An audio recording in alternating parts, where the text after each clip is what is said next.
नमस्कार, नमस्ते सभी को भाई। कैसे हैं आप लोग? कैसे क्या होंगे? मतलब सब संशय में चल रहे हैं, सब परेशान है, और उसमें टीचर्स कम्युनिटी भी परेशान है और स्टूडेंट कम्युनिटी परेशान है। माहौल ऐसा रच दिया गया, ऐसा गढ़ दिया गया पूरा सिस्टम कि आधों को तो समझ ही नहीं आया कि आंदोलन था कि स्क्रिप्ट थी। क्या ये चीजें पहले से सोच के आई थी? क्या चीजें सारी की सारी इस तरीके से रंगी गई थी कि एक दूसरे को उछाला जाएगा? ऐसा नहीं होना चाहिए था। मुझे ऐसा लगता टीचर्स कम्युनिटी है तो एक दूसरे का सम्मान बनता, और वो सम्मान किसी भी हाल में करना चाहिए। डिग्निटी नहीं टूटनी चाहिए थी। चलो, और भी बहुत सारी बातें ही। मुद्दा आंदोलन पर अटका गए। क्या जिस आंदोलन को टीचर्स ने इतना सपोर्ट किया था कि सब कुछ छोड़ के, कोई दूर से टीचर आया, इलाहाबाद से आ रहा है, कोई पटना से आ रहे हैं, जयपुर से टीचर्स आ रहे हैं, ठीक है, देहरादून से टीचर्स आ रहे हैं, ठीक है, और भी बहुत सारे थे जो रिमोट लोकेशन से टीचर्स आए, इंदौर से भी आए हैं, इंदौर भोपाल से टीचर्स आए थे। तो वो किसी न किसी एक उम्मीद, एक होप लेके आए थे। किसी को भी ये नहीं लग रहा था कि ये आंदोलन एसएससी के मुद्दों को लेकर है। सबको ये लग रहा था कि आंदोलन एग्जाम्स के रिफॉर्म करने को लेकर है। मतलब एग्जाम्स का रिफॉर्म हो जाए, ये सबको लग रहा था कि हां, जो ये मुहिम चल रही है, जो हमारे इस एजुकेशन सिस्टम में जो गड़बड़ियां आ रही है, इसका सुधार हो जाए। सबको ये लग रहा था। आप मेरी बात से अगर इत्तेफाक नहीं रखते हो तो आप कमेंट बॉक्स आपके सामने खाली है, सब आप लिख सकते हो, ठीक है। ये नॉर्मल सी बात मैं आपको बता रहा हूं सिर्फ। फिर दूसरी बात उठ के, क्या आंदोलन उस तरफ ही जा रहा है जिस तरफ हम इसे लेके जाना चाहते थे? क्या ये आंदोलन बच्चों के हित में जा रहा है, सही में हित में जा रहा है, या सिर्फ इसमें अपना पर साधा जा रहा है? ये बात बहुत सोची समझी चाल भी हो सकती, क्योंकि जब ये आंदोलन शुरू हुआ था, आप लोगों ने भी, सबने शायद रील देखी होगी, तो ये बोला गया था कोई भी टीचर वहां रील्स बनाने के लिए ना जाए। और उसमें 99% टीचर्स का यही आलम रहा कि कोई भी जो गया होगा वो अपने फोन से किसी ने शूट कर ली होगी। तो ऐसे नहीं गया कि कोई प्रॉपर जो प्रोफेशनल कैमरे हैं वो लेके गया हो।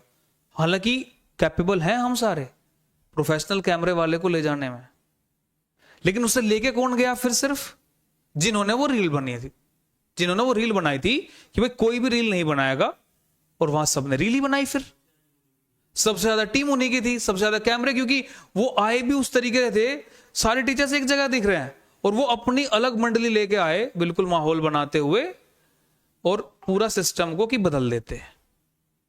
सिस्टम सिर्फ अपने आप के लिए लामलाइट लूटने के लिए था। आप एक चीज समझो, डीओपीटी से मीटिंग का सबसे बड़ा मुद्दा है, सबसे बड़ा मुद्दा अगर आज के टाइम पर लग रहा है कि सर डीओपीटी में मेरे से पूछा गया कहीं ना, आप क्यों नहीं गए? आदित्य रंजन सर से पूछा, सर आप क्यों नहीं गए? नवीन सर से पूछा, आप क्यों नहीं गए? ठीक है, आरडब्ल्यू के सारे टीचर्स से पूछा, आप क्यों नहीं गए? और जो जिनके पर्सनल टीचर्स थे उनसे पूछा, आप क्यों नहीं गए? सर वही गिने चुने टीचर्स क्यों गए? उसमें बहुत बड़ी राजनीति हुई है, और इसीलिए सारे टीचर्स खफा हैं। मैं एक टीचर की बात नहीं कर रहा हूं, मैं सारे टीचर्स कम्युनिटी की बात कर रहा हूं, सिर्फ 2-4 चंद नामों को छोड़ के। अभिनव सर ने बहुत आंदोलन को मुहिम दी, स्टार्ट किया, शुरुआत दी, एफर्टलेस शुरुआत दी। उस आदमी को, उस बंदे को सल्यूट बनता है इस बात के लिए, ठीक है। और लेकिन उनको भी थोड़ा सा रिग्रेट इस चीज का हो रहा है कि मैंने इतने सारे टीचर्स को बुलाया बाहर से, इतने सारे टीचर्स को बाहर से बुलाया, एक आवाज देने से उनके सारे टीचर्स आए। कितनी रिक्वेस्ट, कितनी रेस्पेक्ट करते होंगे और टीचर्स भी। तो वो मामला वहां बना, वो टीचर्स आए, रिगार्ड नहीं हुआ उस तरीके का जो उनकी एक्सपेक्टेशंस रही होंगी, क्योंकि सबको ये बोला गया था कि आप ये मत करना, ये मत करना, ये मत करना। जिसने बोला ये मत करना, वही वो करते पाएंगे, इसलिए मामला बिक गया, ठीक है। उसके बाद जब बढ़ती गई बातें, तो मामला डीओपीटी फंस जाता है। डीओपीटी पे 4-5 टीचर्स चले जाते हैं बिना किसी को बताए, जबकि उस ग्रुप में, जो टीचर्स ग्रुप है हमारा, उसमें सारे बड़े टीचर्स, सारे टीचर्स, और मैं बड़े छोटे की बात ही नहीं कर रहा हूं, सारे टीचर्स हैं उसमें। तो उसमें किसी ने कोई इन्फॉर्म करना ही सही नहीं समझा, ठीक है। जब मैंने पहली वीडियो देखी कि डीओपीटी में मिलाए हैं, चलो बढ़िया है, मिला है। तो फिर आपस में जब बातचीत होने शुरू हुई तो मुद्दा बाहर निकल गया कि किसी को भी नहीं पता था कि ऐसा कुछ होने जा रहा है। और मुझे सच में बताऊं तो मुझे लग रहा है कि इन्हें वहां बैठा के बढ़िया सुनाया गया है, ठीक है, कि आप इतने हवाओं में क्यों उड़ रहे हो, क्योंकि जब से वो मीटिंग करके आए तब से कोई जवाब नहीं सुना होगा आपने उनका। कारण वही है कि सबसे सिंपल सी बात यही है कि आप वहां पहुंचे, मिनिस्टर, सबसे पहले तो आप पीए से मिले, पीए से मिलने के बाद पीए ने कुछ पता नहीं बोला कि नहीं बोला, फिर उसके बाद आप डीओपीटी मिनिस्टर से मिले और सुनो के आप सुना के आ गए। उस दिन से सबका मामला डाउन। और ऊपर से क्या हुआ कि टीचर्स कम्युनिटी भी आपके ऊपर चढ़ी हुई है। कारण क्योंकि आपने किसी को इन्फॉर्म करना वाजिब नहीं समझा, किसी भी टीचर को, किसी भी, आप एक बात तो सोचो, चलो हम बोल देते कि हमारे सब्सक्राइबर्स कम है, हम मान लेते हैं हम ऑनलाइन में छोटे टीचर्स हैं, मान लेते हैं हम इस बात को, ठीक है, लेकिन जिसके सब्सक्राइबर भी ठीक ठाक है, RWA का तो चैनल अच्छा बड़ा खासा चैनल है, ठीक है, लगभग 1.5 करोड़ के आसपास है, उस ग्रुप में वो भी थे, आपने तो उन्हें भी बताना जरूरी नहीं समझा, ठीक है। आदित्य रंजन सर का भी ठीक ठाक चैनल है, आपने उनको बताना जरूरी नहीं समझा, ठीक है। खान सर तो नामी ग्रामी हस्ती हैं, वो भी उस ग्रुप में है, उन्हें बताना सही जरूरी नहीं समझा। मतलब अगर ग्रुप में एक मैसेज डाल देते कि भाई हम मिलके आए हैं, और मिलके आने के बाद क्या होता कि सारा मामला ही खत्म कर दिया गया। उसके बाद से, क्योंकि लॉलीपॉप क्या दिया गया, मैं आपको सच बताता हूं, देखो ध्यान से।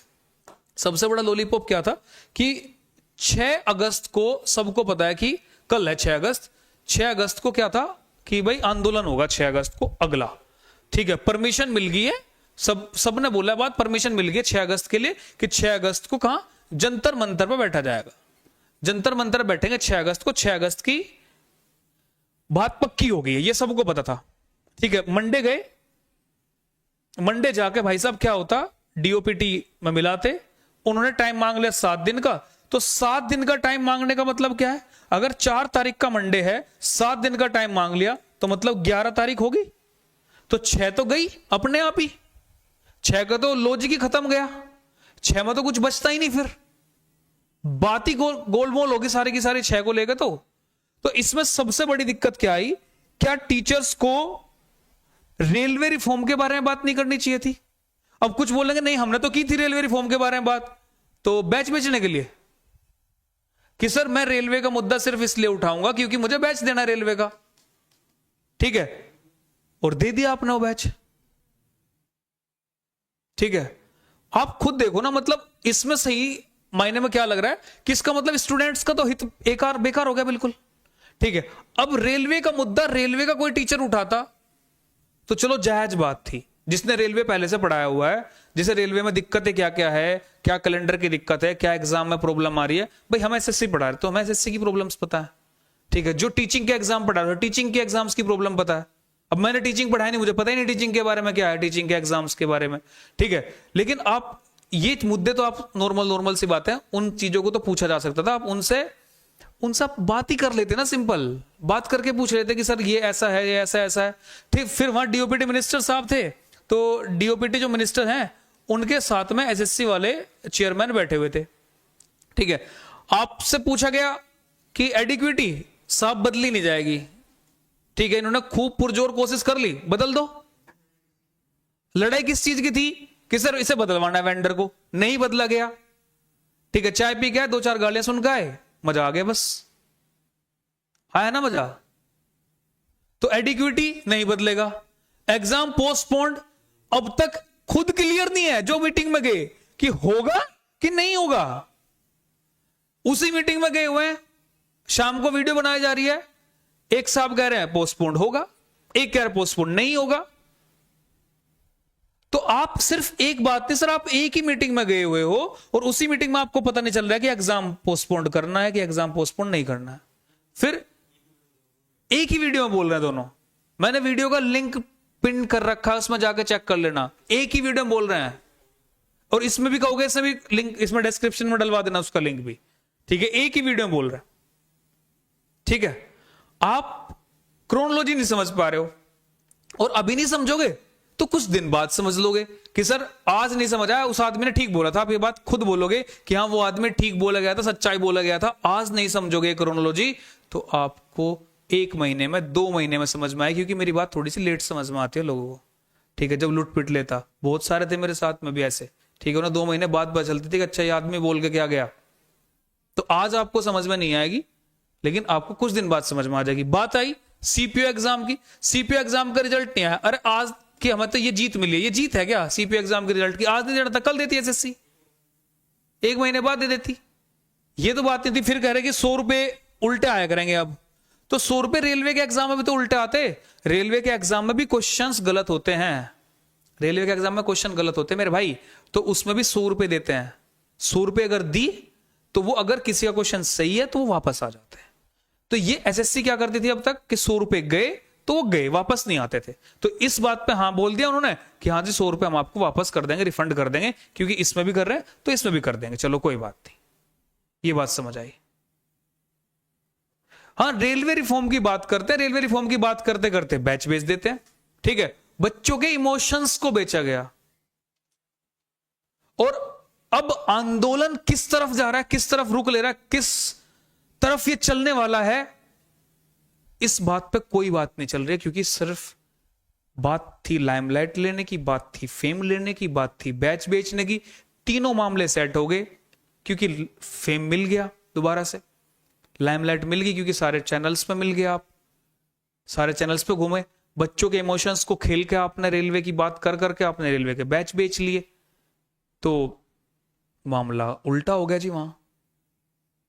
ठीक है, आपने किसी भी सम्मानित टीचर को एक छोटा मैसेज भी, चलो मैं ये नहीं कहता कि आप इंडिविजुअल मैसेज करते रहते, आप सिर्फ छोटे से मैसेज को डाल देते कि हम डीओपीटी से मिलके आए हैं, सब बात खत्म हो जाती वहीं पे।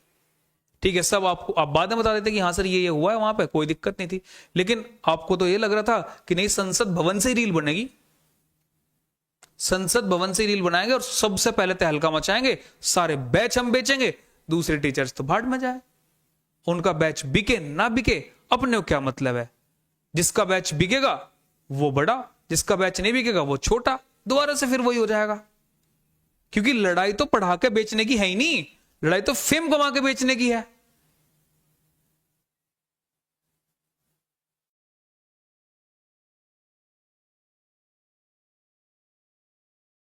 अभी आंदोलन रुका नहीं है, यह बात सोच मत लेना कि अभी आंदोलन रुक गया है। क्योंकि जब तक आप लोगों को न्याय नहीं मिलेगा तो उन जैसे बैच बेचने वाले ने से ही तो बिना बैच जिसके बिके वाले वो खड़े, क्यों घबरा रहे हो। ठीक है, आपने देख लिया इनको तो देखा है। ठीक है, एक ये प्राणी है, एक ये प्राणी है, एक ये प्राणी है, 3 प्राणी खड़े तुम्हारे सामने, क्यों घबरा रहे हो। ठीक है, आरडब्ल्यू की पूरी टीम तैयार है, बात हो चुकी है। ठीक है, आरडब्ल्यू वाले पूरी टीम तैयार है कि सर कोई समस्या नहीं है, कोई समस्या नहीं, आरडब्ल्यू वाले सारे तैयार है। और आरडब्ल्यू की टीम के साथ मैं पहले भी जा चुका हूं यूपी कांस्टेबल के आंदोलन में। हाँ, अकेले बंदे ने यूपी कांस्टेबल का आंदोलन शुरू किया था। मैं भी गया था लखनऊ, ये प्राणी भी लखनऊ गए थे, पर वो नहीं गए थे जो बैच बेचने वाले थे। एक भी नहीं गया था जो बैच बेचने वाला था, एक भी नहीं गया था, चेक कर लेना, मैं आपको प्रूफ दे दूंगा सारी बातों के। एक भी नहीं गया था, तीनों गए थे। जो डीयूपीटी में गए थे ना मिलने, वो भी कोई नहीं गया था। चेक कर लेना आप ये बात। मैं एक की बात नहीं बोल रहा हूं सिंगल, मैं सब की बात बोल रहा हूं। अभी आंदोलन हुआ था लेटेस्ट, आप वहां के फोटोज निकाल लो, आपको पता चल जाएगा कौन गया था कि नहीं गया था। ठीक है, 2017 वाले आंदोलन में, खैर तब तक तो सर नहीं आते, छोटे थे उस टाइम ये। ठीक है, 2017 वाले आंदोलन में मैं गया था, इनके साथ विक्रम सर पढ़ाते हैं, वो गए थे। ठीक है, उसका निकाल लो आप फोटो। 13 वाले में विक्रम सर थे। तो भाई मैं एक बात नहीं बोल रहा हूं, सिर्फ बच्चों के इमोशंस के साथ नहीं खेलना। ठीक है, मैं तो यूपी कांस्टेबल पढ़ाता भी नहीं, मैं तब भी गया था उस आंदोलन में, और चेक कर लेना आप, मैं वीडियो चला के दिखा दूंगा आपको उस आंदोलन की। ठीक है, और ये भी इन्होंने तो अकेले दम पे किया। ठीक है, पेपर कैंसिल हुआ, सिर्फ 2 दिन के अंदर पेपर कैंसिल हुआ था। और किसकी सरकार है यूपी में? सरकार किसकी है, एक बार कमेंट में बता दो मुझे, किसकी सरकार है यूपी में और कहां पेपर कैंसिल हुआ था वो जानते हो ना? बाबा को, बाबा की सरकार है। और अगर हम मिलकर बैठेंगे ना तो फोड़ेंगे भाई फिर से। तो जुड़े रहना है। नया जब भी माहौल बताऊंगा मैं आपको, डेट डिसाइड होगी, मीटिंग होगी, तीनों चारों पांचों 10 जो भी इस मुहिम में हमारे साथ आना चाहता, तहे दिल से स्वागत है, तहे दिल से स्वागत है। ठीक है, अंकित भाटी सर भी हैं, नवीन सर हैं, आदित्य रंजन सर हैं, विक्रमजीत सर हैं। ठीक है, अभी तक जो बातें चल रही हैं, मीटिंग होगी, डेट डिसाइड होगी, आपको बताया जाएगा। बहुत बड़ा मामला होगा, तैयार रहना है, जुड़े रहना है, इस मामले को खींच कर रखना है। एग्जाम में रिफॉर्म कराना है, एग्जाम में रिफॉर्म कराना है, एग्जाम में रिफॉर्म कराना है। वो एसएससी का एग्जाम हो, वो रेलवे का एग्जाम हो, वो बैंक का एग्जाम हो, वो किसी और पेपर का एग्जाम हो, स्टेट लेवल का हो, सब एग्जाम्स में परफॉर्म करना है। आपको एग्जाम रिफॉर्म कराना है, क्योंकि ये वक्त है, ये चली हुई बात है अभी, और बात चली है तो दूर तक जानी चाहिए। क्योंकि हर बार ऐसा माहौल नहीं होगा, हर बार ऐसा माहौल नहीं होगा कि आपको इतनी लाइमलाइट मिल जाएगी, आपका आंदोलन इतना सफल हो जाएगा और आप वहां से वापस आ जाओगे एक कप चाय पी के यार सिर्फ, और पता नहीं चाय भी मिली कि नहीं मिली, कुछ और तो नहीं मिल गया। खुद समझो, ये माहौल हर बार तैयार नहीं होता। सर मैं खुद देख रहा हूं, 2017 का आंदोलन हुआ था, अपन 17 के फोटो निकाल कर दिखा देना फिर से, इसी वीडियो में मैं नीचे डलवा दूंगा। 17 का आंदोलन था, उसमें कम्युनिटी में डलवा देना, पता चल जाएगा। 17 का आंदोलन हो, 17 के बाद अब कितने साल बाद, 25 चल रहा है सर, कितने साल लगे? 8 साल। 8 साल बाद आपका यह माहौल बदलने वाला है, तो माहौल में आग लगी हुई होनी चाहिए।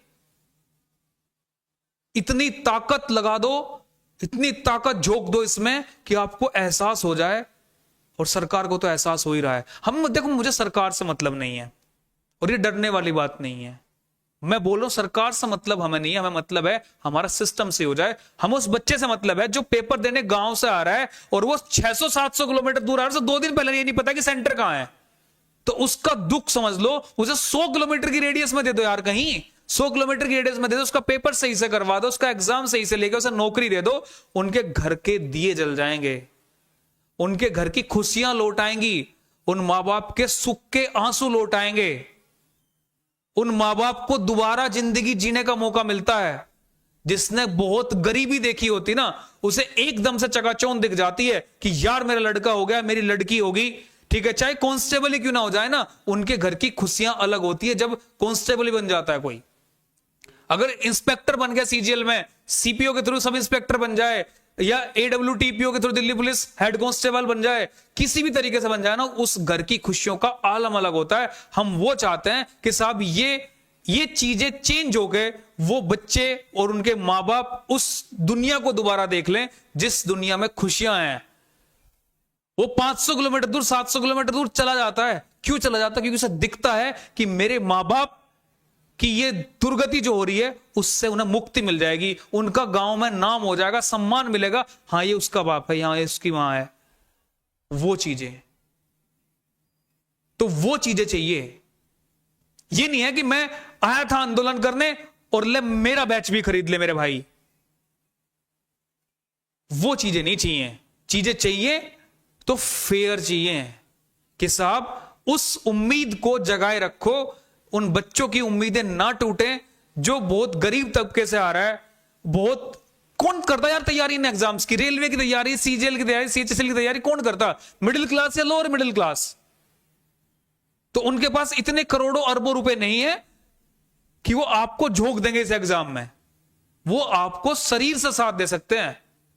सर शरीर ले जाओ, साथ ले लो, पैसे की बात मत करना साहब। असल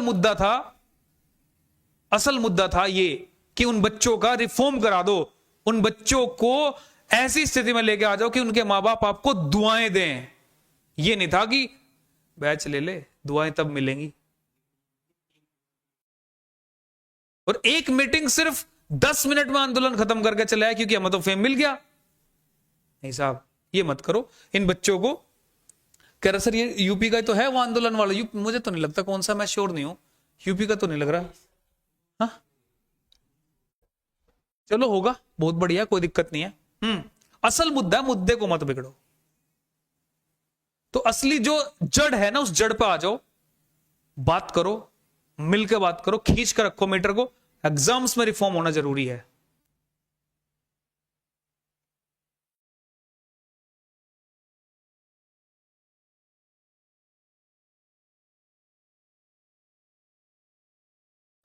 पूरी एग्जाम रिफॉर्म की लड़ाई है, और मेरी रिक्वेस्ट है आरडब्ल्यू की पूरी टीम से, अंकित भाटी सर से, नवीन सर से, संजीव ठाकुर सर से, रैंकर्स गुरुकुल की पूरी टीम से, आदित्य रंजन सर से, विक्रमजीत सर से, और भी जितने सम्मानित टीचर जो भी इस मुहिम में आना चाहते हैं, इन बच्चों के लिए, इन एग्जाम्स के रिफॉर्म करने के लिए, उन गरीब बच्चों के घर में दिया जलाने के लिए, उन बच्चों के माँ बाप को नई जिंदगी देने के लिए, अगर कोई इस एग्जाम्स रिफॉर्म की इस दोबारा से इस मुहिम में शामिल होना चाहता है, उसका तहे दिल से धन्यवाद है। मैं बड़े टीचर से, खान सर हो गए, विकास दिव्यकीर्ति सर हो गए, ठीक है, अवध ओझा सर तो खैर नहीं आ सकते, वो उन्होंने बोल दिया पहले कि मैं राजनीति में हूं तो मुझे छोड़ के आना पड़ेगा। और भी जो टीचर जो उसमें शामिल हो सकता, आपके हाथ जोड़ के रिक्वेस्ट है इस छोटे भाई की आपकी, कि आप इन बच्चों का साथ दें, जरूर साथ दें, जरूर साथ दें। जय हिंद दोस्तों, मिलेंगे आपसे जब भी मीटिंग होगी, मीटिंग की डेट तय होगी, कुछ भी तय होगा, मैं आपको इन्फॉर्म करने जरूर आऊंगा। तैयार रहना, तैयार रहना, फिर बोल रहा हूं, तैयार रहना।